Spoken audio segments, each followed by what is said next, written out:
Welcome back to Make More Love. In this show, we share real strategies that help high-performing men build passionate, intimate relationships and live fulfilling lives. I'm your host, Ellen Dorian. I'm both a relationship coach and a business coach, so I know how to handle all the crap that comes up when you're working to be the best at everything. So let's get into it. Hey, so I'm on vacation this week. You might notice that I take quite a few vacations. Actually, I take at least 4 per year. Some are with my husband, some are with friends, some are by myself. And that leads me to the importance of taking time away. Vacation isn't just about sipping cocktails on the beach or catching up on sleep. It's about recharging your energy. It's about renewal in the spiritual sense. It's about perspective and creativity. And it's also about your relationship. Business owners tend to think of time off as a nice to have, but it really is a must have, especially if you're used to being the one in charge.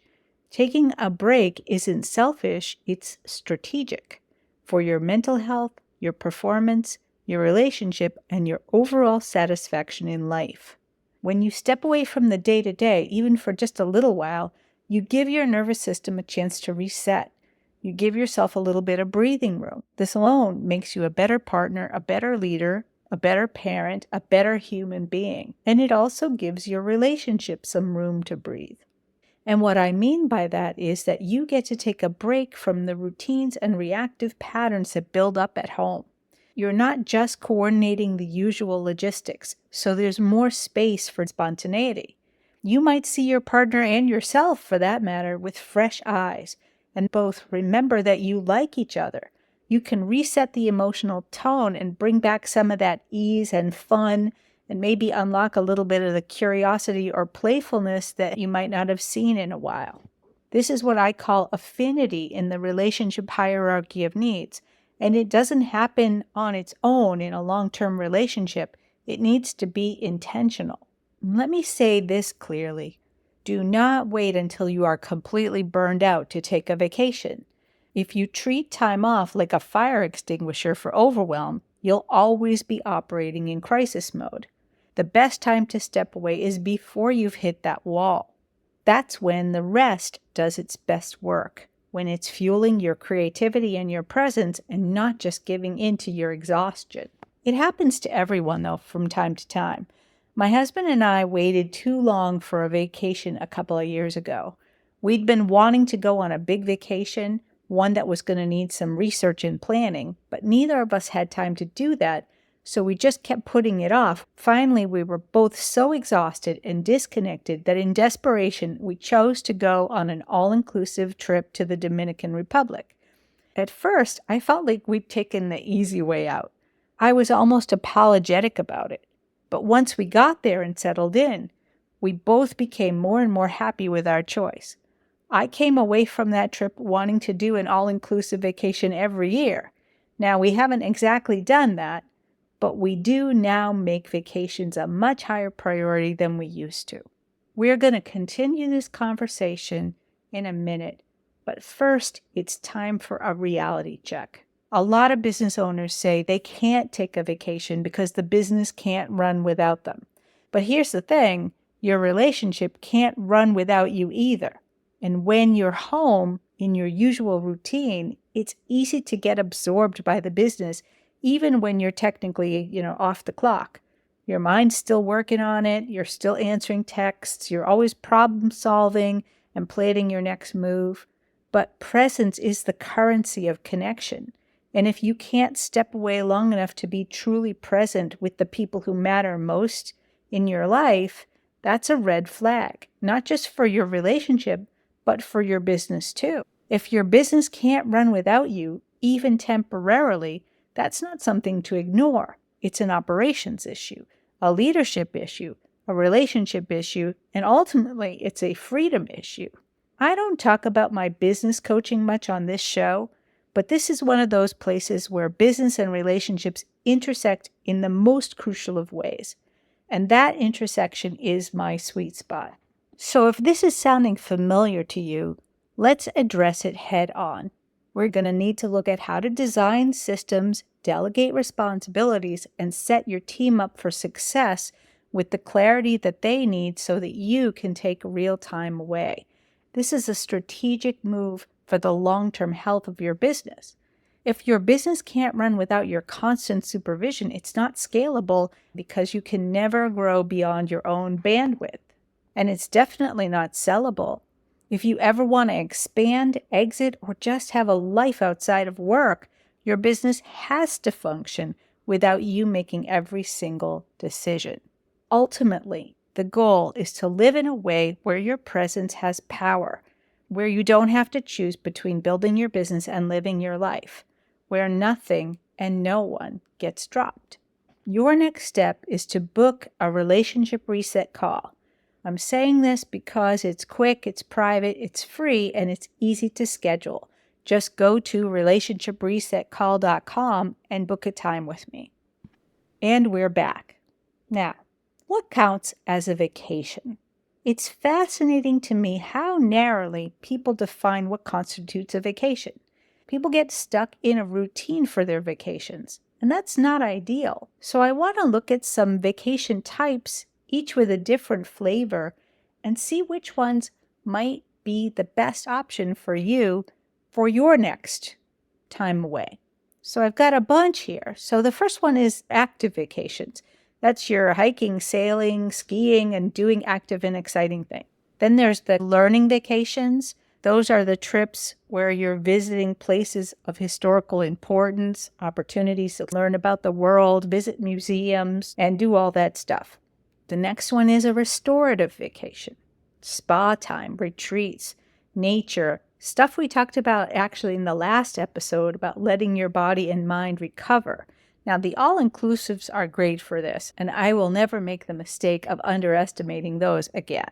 The next one is connection vacations, where the activities of the vacation center around bringing you together.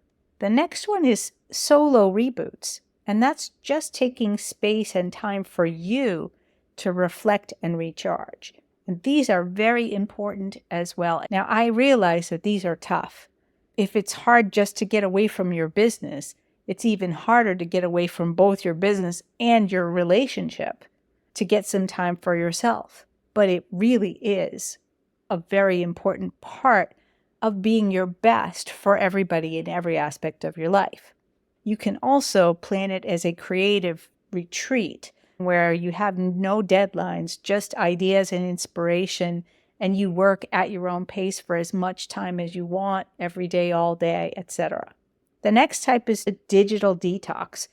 Go someplace where you are forced to unplug completely and see what comes back online internally. You're going to be surprised at how hard it is to let go and then how hard it is to come back to them later on. The next type is a staycation with boundaries. So stay home, but actually take a break from work to obligations to chores to all the other things. And the last one is working vacations. And this is one that I do pretty often because sometimes what you need isn't a full stop. It's just a change of scenery, weather, like especially weather. That's why I'm on vacation right now, is because in Boston, it's winter. And here, I'm in the Florida Keys, not winter. So this is where the working vacation comes in. You still work, but you're not buried in your usual environment, and that alone can unlock major breakthroughs. Now, if your partner wants to come with you, that's awesome, but then you have to shift a little and make it into a hybrid vacation. So what I mean by that is work for a set number of hours, then shut down all the tech and actually be present with your partner. Go exploring, eat, connect, touch, laugh, do all the things that you do on a vacation with your partner. You'll just do some work as part of the deal. If your partner doesn't want to come, if they'd rather opt out, that's valid too. There are a lot of reasons why they might want to pass. One is just for the quality time home alone. I admit, on the rare occasion my husband travels without me, I revel in that time alone. I stay up late. I eat things he doesn't like to eat. I watch stupid TV he wouldn't be caught dead watching. And I just take time for myself. The second reason is that they might not be comfortable being somewhere they're unfamiliar with when you're not available to be with them. Now, I have some ideas for that coming up in a minute, but let's continue on here. The third reason is they may not want to spend another trip watching you promise just a couple of hours of work only to see you vanish into your laptop for most of the day. And if every vacation turns into a hybrid and your partner is tired of it, then that's a relationship issue, not just a scheduling one. So if that's where you are, here are 3 steps to start restoring their trust. The first step is to own the pattern. Don't argue about how much time you actually worked. Don't get defensive. Just acknowledge the pattern. You're right. I said I'd unplug and then I didn't. I get why you're frustrated. That's all you need to do to start. Step 2 is to make a clear agreement. Instead of making vague promises, get specific. I will work from, say, 8 to 11 each morning, and after that, I'm all yours. Set it up, stick to it, no exceptions, set alarms, and just do it. And the third step is be impeccable with your presence.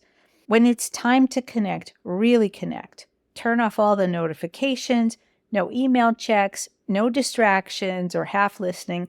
Show up like you do when something big is on the line, because honestly, it is. And one more thing, especially for hybrid vacations, do your homework and make a plan. If your partner is usually the one who plans your vacations, this is a moment to step up, because planning a hybrid vacation means more than just booking a hotel. You need to figure out when and where you'll be working, what your partner can do while you're working without feeling like they're a third wheel or an afterthought, and how you'll transition out of work mode and into fun mode. And in order for that to all work well, you are going to need to be an active driver of the plan.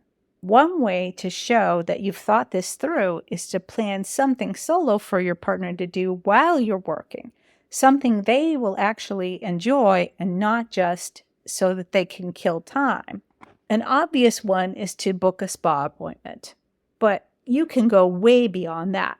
You can look for a local experience, a workshop, a cooking class, a wine tasting, a pottery thing, a private tour, any of those things that you can arrange in advance for your partner, as long as you know that they're going to enjoy that.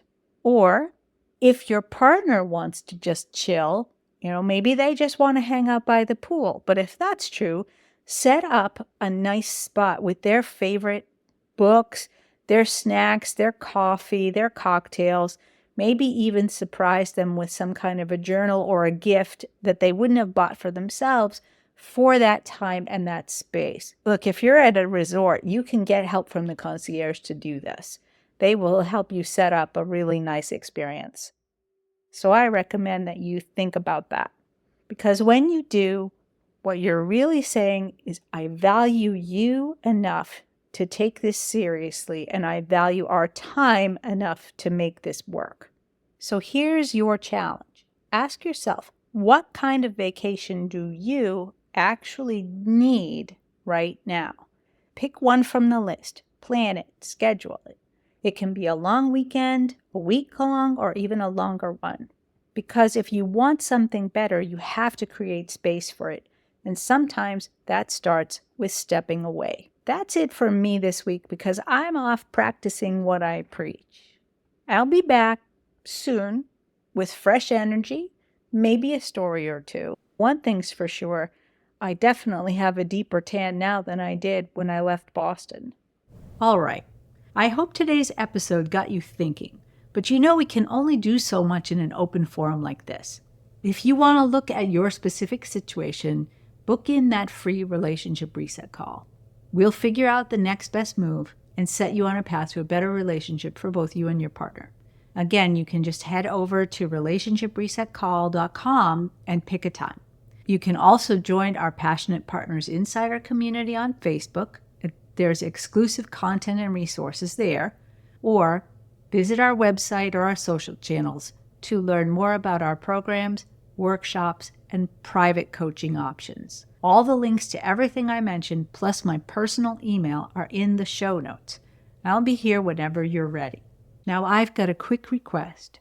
I'd really appreciate your help spreading the word about Make More Love. First, if you haven't done it already, hit follow or subscribe on your favorite platform. It helps more people find the show, and it also keeps you in the loop. Second, leaving a review would mean the world. It helps us grow our community and reach more people. And finally, if you know someone who is struggling in their relationship, then share the show with them. You might just change their life. Thank you so much for spreading the word. I believe you had good reasons for choosing your partner. My mission is to help you reconnect with those reasons and discover new ways to make more love in your life and with your wife. I'm Ellen Dorian, and that's what I've got for you today.